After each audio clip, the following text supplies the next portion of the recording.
개혁자 마틴 루터가 자신을 이단으로 정죄하려는 이 보름스 의회에서 겨우겨우 하나님의 말씀을 높이는 이 신앙을 지켜내죠. 그리고 그 두려운 순간을 통과한 후에 이거는 야사라고 해야 될까요? 숙소로 돌아와서 깡충깡충 뛰었다고 합니다.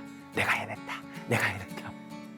왜냐하면 나의 타고난 인격으로는 그 위협들을 감당할 수가 없었는데 주님께서 내 마음을 지켜주셨다는 것이죠. 여러분, 말씀의 인생을 걸어야 할 때가 있습니다. 그러나 그것은 내 힘으로 할 수가 없습니다.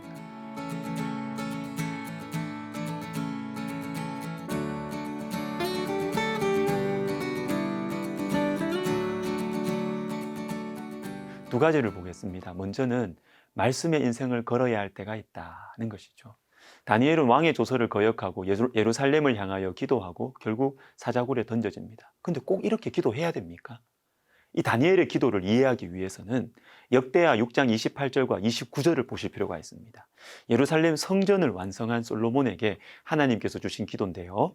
자기들을 사로잡아 간 적국의 땅에서 온 마음과 온 뜻으로 주께 돌아와서 주께서 그들의 조상들에게 주신 땅과 주께서 택하신 성과 내가 주의 이름을 위하여 건축한 성전 있는 쪽을 향하여 기도하거든.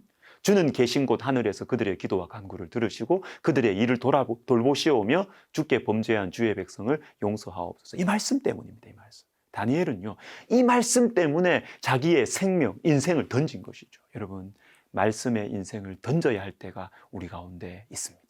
우리 주 예수님께서도 말씀의 인생을 던지셨어요.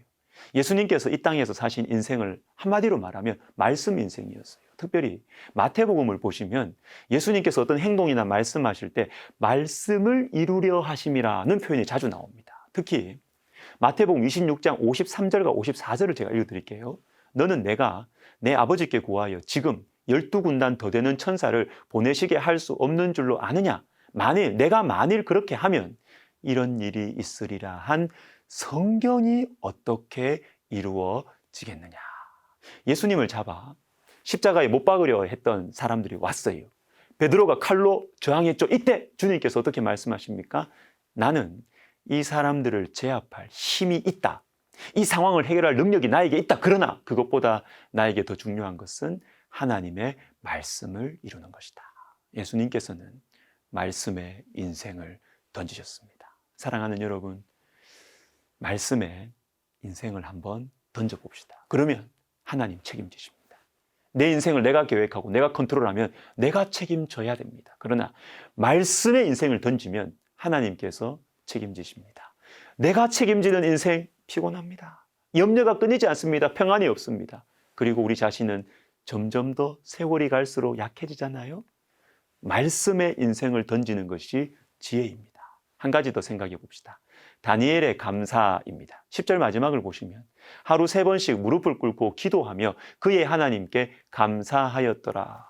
지금 감사할 상황이 아니거든요. 죽음으로 향해 가는, 사자굴로 향해 가는 길목입니다. 근데 왜 감사할까요?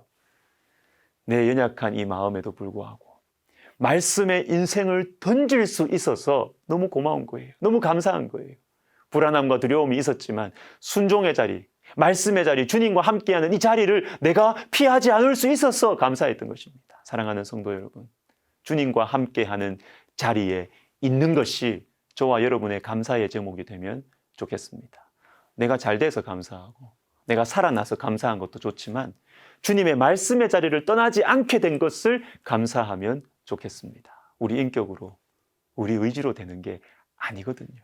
주님의 성령의 감동으로, 주님의 설득으로 이 자리를 겨우겨우 지켜내고 우리는 깡총깡총 뛰는 거죠. 다니엘의 이 감사를 보면서 저는 예수님의 찬미, 예수님의 찬양이 생각납니다. 마가복음 14장 26절 이에 그들이 찬미하고 감람산으로 가니라. 자, 여기에 나오는 그들, 예수님과 제자들이에요. 최후의 만찬을 마친 후입니다. 이제 예수님의 혁명이 완성될 것 같습니다. 그래서 이때 예수님과 제자들은 찬미합니다. 그런데 여러분, 제자들의 찬미와 예수님의 찬미는 성격이 완전히 다릅니다. 제자들은 이제 로마를 뒤엎고 승리할 것이라는 이 정치적 메시아에 대한 이 기쁨, 이것 때문에 찬미했을 것입니다. 그러나 예수님의 찬미는 그게 아니었어요. 깊고 더 넓었습니다. 인간을 향한 하나님의 구원 계획이 성취되고 있기 때문에 찬미하는 것이죠. 사랑하는 제자들의 배신, 자기의 십자가의 고난과 죽음을 알고 계시고 사자굴 같은 시간과 공간 속으로 들어가고 있다는 것을 알고 계셨습니다. 그러나 찬미하십니다. 왜요?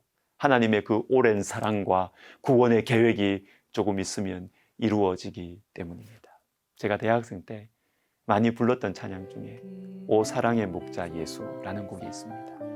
그 오랜 세월 상하신 아버지의 심장 안고 그 백성의 통곡 소리 찾아오셨네. 예수 사랑의 목자 우리를 구원하셨네. 죽음 이긴 생명을 주셨네.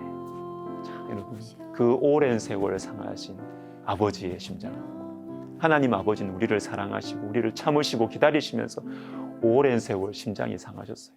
예수님께서 바로 그 아버지의 심장을 안고 십자가로 가시는 거예요. 그분이 채찍에 맞음으로 우리는 나음을 받았고 그분이 징계를 받음으로 우리는 하나님과 화평을 누리게 되었습니다.